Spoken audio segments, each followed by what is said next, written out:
Now comes the fairy tale of the Brothers Grimm. Snow White. Make yourself comfortable. Once upon a time, in the middle of winter, the snowflakes fell like feathers from the sky. There the young princess sat by the window and remembered her mother, the queen, whom she called Snow White because she was white as snow. But when Snow White was born, the queen died. For over a year the king, who was a very good and caring man, took another wife. It was a beautiful woman, but she was proud and high-spirited, and could not bear that she should be surpassed in beauty by anyone. She had a wonderful mirror. When she stepped in front of it and looked at herself in it, she said, "Mirror, mirror on the wall, who is the fairest of them all?" The mirror answered, "Mrs. Queen, you are the fairest of all." She was satisfied because she knew that the mirror was not only magical, but always told the truth. But Snow White grew up and became more and more beautiful, and when she was 7 years old, she was as beautiful as the clear day and more beautiful than the queen herself. When she once asked her mirror, "Mirror, mirror on the wall, who is it? The fairest in the whole country?" He answered, "Mrs. Queen, you are the fairest here, but Snow White is 1,000 times prettier than you." Then the queen was frightened and turned yellow and green with envy. Whenever she saw Snow White, her heart turned. She hated the girl so much. And envy and arrogance grew higher and higher in her heart like a weed, so that she had no rest day and night. Then she called a huntsman and said, "Take the child out into the forest. I don't want to see it before my eyes anymore. You shall kill it and bring me its heart." The huntsman obeyed and led Snow White out, and when he had drawn the hunting knife and was about to pierce Snow White's innocent heart, she began to cry and said, "Oh, dear huntsman, let me live. I want to run into the wild forest and never come home again."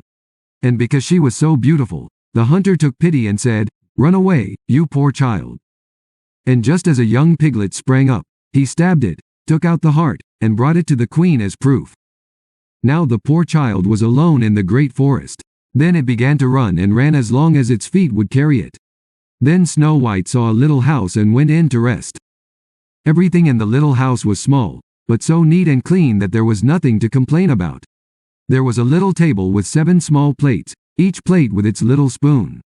Snow White, because she was so hungry and thirsty, ate a little from each plate, because she didn't want to take everything away from you.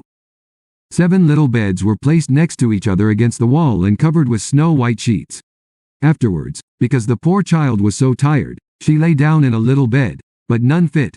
One was too long, the other too short, until finally the 7th was right, and there it lay, decreed to God, and fell asleep. When it was completely dark, the gentlemen from the little house came. They were the 7 dwarfs who were hacking and digging for ore in the mountains. They lit their 7 little candles, and when it got light in the little house, they saw that someone had been sitting in it, because everything was not in the order they had left it. When the dwarfs saw Snow White in a bed, they cried out in amazement. "Oh, my God! Oh, my God!" They cried, "How beautiful the child is!" And they were so overjoyed that they didn't wake him up, but let him sleep in the little bed. When it was morning, Snow White woke up and was shocked when she saw the 7 dwarfs. But they were friendly and asked, "What's your name?" "My name is Snow White," she answered. "How did you get into our house?" continued the dwarfs. Then she told them her story.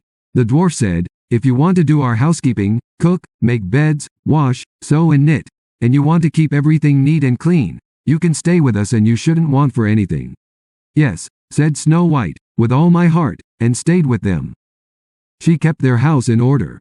In the morning they went into the mountains and looked for ore and gold. In the evening they came back and their food had to be ready by then. All day long the girl was alone. Then the good dwarfs warned them and said, "Beware of your stepmother, she will soon know that you are here. Let no one in." But the queen, after she found out that Snow White was dead, thinking she was the first and most beautiful again, went to her mirror and said, "Mirror, mirror, on the wall, who is the fairest of them all?" Then the mirror answered, "Mrs. Queen, you are the most beautiful here, but Snow White over the mountains among the 7 dwarfs is 1,000 times more beautiful than you." Then she got a fright, for she knew that the mirror was not lying, and realized that the hunter had deceived her and that Snow White was still alive. Since envy left her no peace, after all she wasn't the prettiest in the whole country, she thought again about how she wanted to kill her. When the stepmother had finally thought of something, she dyed her face, dressed like an old grocer and was completely unrecognizable. Then she went into a very hidden, lonely chamber where no one could go and created a poisonous apple. He looked beautiful on the outside, white with red cheeks, so that everyone who saw him felt like it, but whoever ate a piece of it died. In this form she went to the 7 dwarfs, knocked on the door. Snow White stuck her head out of the window and said, "I'm not allowed to let anyone in. The 7 dwarfs have forbidden me. I want to get rid of my apples. There, I want to give you one." "No," said Snow White, "I can't accept anything."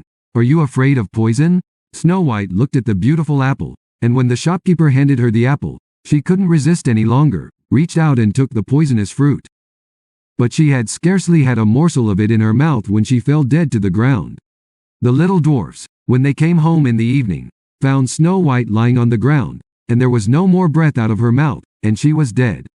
They put her on a stretcher and all 7 sat down on it and wept for her and wept for 3 days.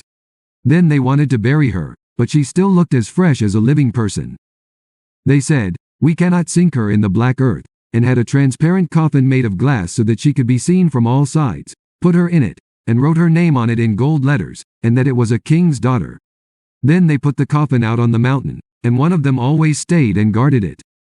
But it happened that a king's son saw the coffin on the mountain with the beautiful snow maiden in it and read what was written on it in gold letters. Then he said to the dwarfs, "Leave me the coffin, I will give you what you want for it." But the dwarfs answered, "We will not give it for all the gold in the world. Me, because I can't live without seeing Snow White. I want to honor and respect her like my beloved." As he said this, the good little dwarfs took pity on him and gave him the coffin. The king's son left him on horseback and went away. Then it happened that the horse stumbled over a bush, and the trembling ejected the piece of poisonous apple that Snow White had bitten off. And it wasn't long before she opened her eyes, lifted the lid of the coffin and sat up and was alive again. "Oh God, where am I?" she cried. The king's son said full of joy, "You are with me," and related what had happened, and said, "I love you more than anything in the world. Come with me to my father's castle, you shall be my wife." Snow White was good to him and went with him. At that time the godless stepmother stepped before the mirror and said, "Mirror, mirror on the wall, who is the fairest of all?" The mirror answered, "Mrs. Queen, you are the fairest here, but the young queen is still alive 1,000 times more beautiful than you." Then the evil woman uttered a curse, and she was so afraid that she knew there was still a way out. She stood in front of the mirror full of hate and terror. She couldn't stand Snow White's happiness and fell to the ground dead of envy. Thanks for listening. A thumbs up and a subscription would be appreciated. Many exciting stories and fairy tales will follow.